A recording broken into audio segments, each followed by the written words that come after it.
मनुष्य तभी तक मनुष्य है जब तक वह अकेला है, लेकिन जब मनुष्य समूह में आ जाता है तब वह मनुष्य न रहकर भीड़ का हिस्सा बन जाता है।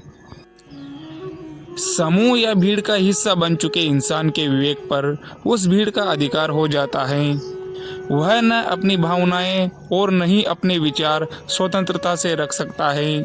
ऐसे में व्यक्ति उन्हीं विचारों या उन्हीं बातों को महत्व देता है जो उस समूह या भीड़ को पसंद है।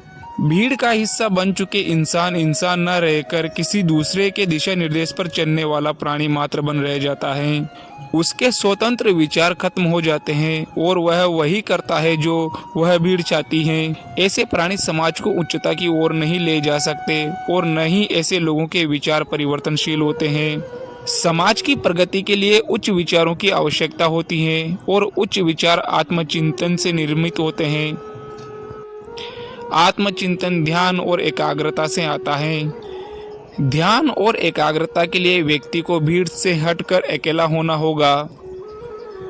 बुद्ध और महावीर जैसे लोगों ने ध्यान को महत्व दिया, क्योंकि ध्यान व्यक्ति को उसके असली व्यक्तित्व से परिचित कराता है।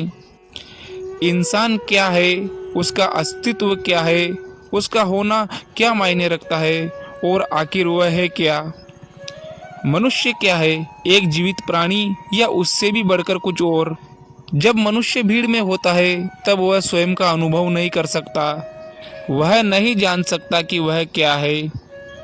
भीड़ का हिस्सा बना मनुष्य बस भीड़ की ही आवश्यकता पूरी करने में अपना सारा जीवन व्यतीत कर देता है।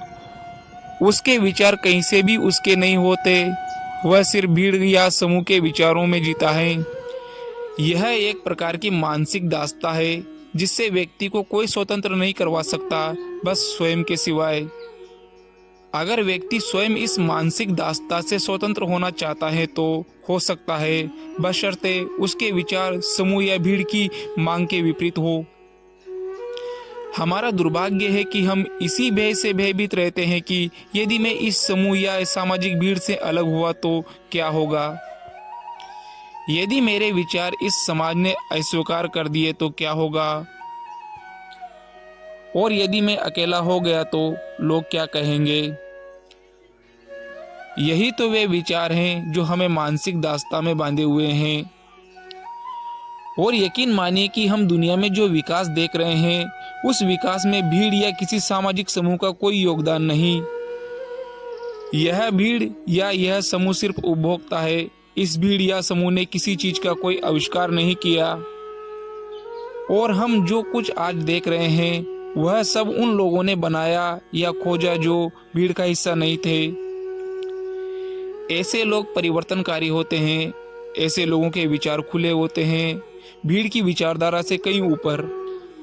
ऐसे लोग वर्तमान की जमीन से भविष्य का निर्माण करते हैं और श्रेष्ठता को पाते हैं।